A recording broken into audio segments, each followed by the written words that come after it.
halkani waa qubnaha TV ku soo dhawaada wararkii ugu dambeeyay siyaasadda Soomaalida qodobada daawo doontaana waxaa kamid ah al-shabaab oo dib u qabsaday deegaanadii dhawaan ay dagaalada lagula wareegay gobolka Hiiraan waaye Sooman iyo sidoo kale deegaanka Moqokori ee gobolka Hiiraan iyo sidoo kale warar ka soo baxayo ciidamada macawisleyda iyo kuwa dawladda oo deegaanadiisa dhammaan babanayay iyo sidoo kale iyagoo dhufayso ka qotay deegaano hoostaga degmooyinka Maxaas iyo Buulo Burte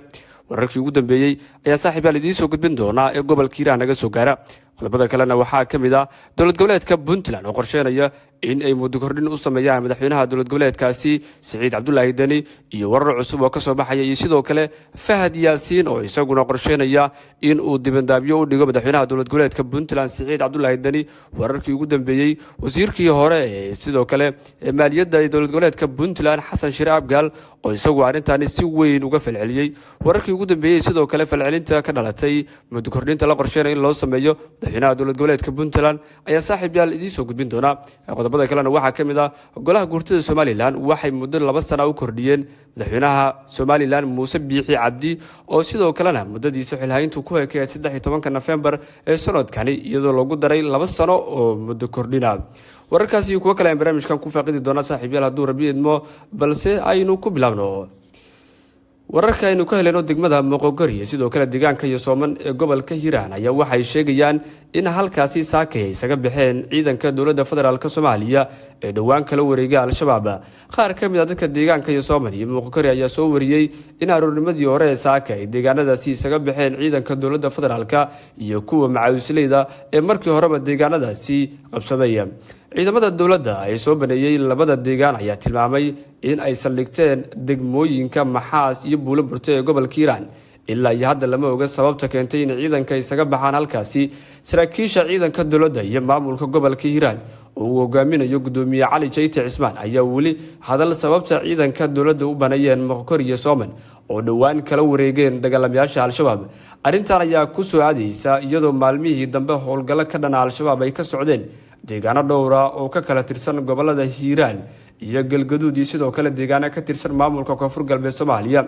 al-shabaab ayaa dhowr sano ku sugnaa degmada Moqokori deegaanada kale waxaana dagaal qasaare dhaliyay oo Khamiistii la soo dhaafay ka dhacay deegaano hoostaga degmadaasi oo ka tirsan gobolka Hiiraan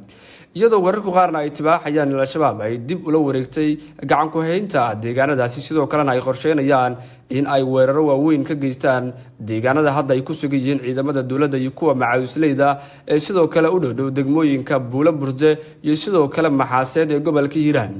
dhanka dawladda haddii aynu eegnana warar ka soo baxay waxay sheegayaan in iyagu qorsheynayaan in ay ciidamo ka soo daadgurayaan magaalada Beledweyne ee xarunta gobolka Hiiraan iyo sidoo kale iyo ciidamo kale oo la qorsheynayo in magaalada Muqdisho laga wado si ay qayb uga noqdaan weerarada ka soconaya gobolka Hiiraan ee al-shabaab halkaasi looga xoreeyo markan haddii aynu eegno dawlad goboleedka Puntland waxay qorsheynayaan in ay muddo kordhin u sameeyaan madaxweynaha dawlad goboleedkaasi Puntland Saciid Cabdullaahi Dani oo ah mudanaha kaliya ee muddadiisa xilhayntu ay wali aan kordhin wasiirka cusub ee wasaaradda arrimaha gudaha Puntland Cabdi Faarax Saciid Juxa oo dhawaan xilkan loo magacaabay ayaa ka hadlay xaaladda Puntland gaar ahaan muddo kororsiga la sheegay in uu ka howlan yahay madaxweyne Saciid Dani ugu horeyn wasiir Juxa ayaa iska fogeeyay in sababta loo magacaabay ay qayb ka tahay muddo kororsiga lagu eedeynayo madaxtooyada gaar ahaan madaxweynaha dawlad goboleedka Puntland iyadoo wasiirkii hore ee maaliyadda dawlad goboleedkaasi uu sheegay in ay qorsheynayaan madaxweynaha dawlad goboleedka Puntland iyo sidoo kale xukuumaddiisu in ay muddada xilhaynta ay kororsadaan sidoo kalena waxa uu sheegay in aan laga yeeli doonin dawlad goboleedkan uusan u dulqaadan doonin waxyaabaha uu ku soconayo madaxweynaha dawlad goboleedka Puntland oo hadda madaxweynaha kaliya ee aan muddo kordhin samaysanin iyadoo madaxweynayaasha maamulada kala Jubbaland Hirshabelle Galmudug iyo Koonfur Galbeed ay sameysteen muddo kordhin min hal sano iyadoo maanta ugu dambeysaba madaxweynaha Somaliland Muuse Biixi Cabdi golaha guurtidu ay u sameeyeen muddo kordhin oo muddo xilhayntiisu loogu daray muddo 2 sano wasiirka cusub ee wasaaradda arrimaha gudaha Puntland ayaa gabi ahaanba meesha ka saaray sidoo kalena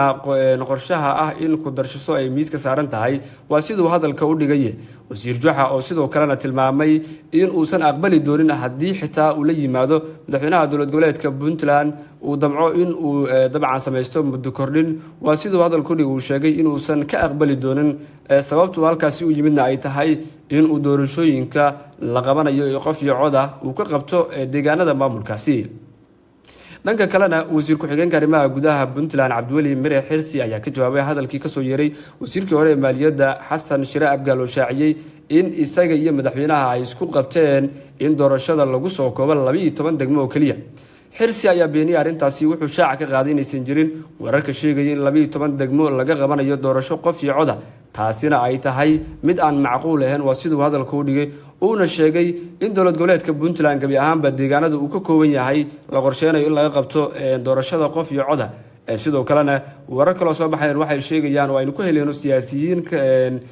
xilal ka soo qabtay dowlad goboleedka Puntland ay noo sheegeen in aan lagu qaban karin doorasho qof iyo cod ah muddada u harsan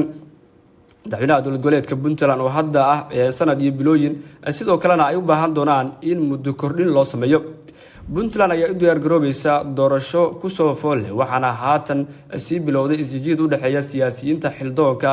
iyo madaxda hadda talada ka haysa maamulkaasi. markaana haddii ugu dambeyntii aynu eegno Somaliland, golaha guurtida Somaliland ayaa 2 sano ku kordhiyay muddada xilhaynta madaxweynaha Somaliland Muuse Biixi Cabdi oo muddada xilhayntiisa dastuuriga ku siman 13 November 2022, balse golaha u gudbiyay codsigii xilka loogu dheereyn lahaa madaxweynaha Somaliland Muuse Biixi Cabdi. golaha ayaa sidoo kale ku darsaday waqti dheeraad ah. guddoonka golaha guurtida ayaa sheegay in marka laga eego xaaladaha taagan iyo balaarinta xisbiyada, ururada siyaasadda iyo diyaar garowga aana ku qabsoomi karin waqtiga doorashada uu dastuurku dhigayo. buuq ayaa hareeyay fadhiga ka hor iyo kadib codeynta xubnaha golaha guurtida ee xisbiyada mucaaradka Somaliland ayaa si weyn uga hor yimid in waqti dheeraad ah loo sameeyo xukuumadda uu hogaaminayo madaxweynaha Somaliland Muuse Biixi Cabdi, iyadoo hal xildhibaan kaliya uu ka soo horjeestay in uu codka gacantaaga uu qudhiisu codeeyo, isagoo labada cod ee ah midda golaha guurtida muddo xilhayntu lagu kordhinayay iyo midda madaxweynaha Somaliland Muuse Biixi Cabdi isaguna lagu kordhinayay ka soo horjeestay. halkaasi xildhibaan ayaa ku adkaystay go'aankiisa. muuqaalo laga soo duubay golaha dhexdiisana waxaa laga dheehan karay inuu ka socday buuq weyn, sidoo kalena halkaasi lagu dhex qarinayay muddo kordhinta loo sameeyay madaxweynaha Somaliland Muuse Biixi Cabdi golaha guurtida iyaguna ay sameysteen. saxaafadda ayaa laga saaray dhismaha golaha guurtida kadib markii guddoonka uu dalbaday in codeynta ka hor loo baahan yahay in banaanka loo bixiyo si uu u yaraado buuqa ka dhashay ajendaha fadhiga ee muddada kordhinta loo sameeyay.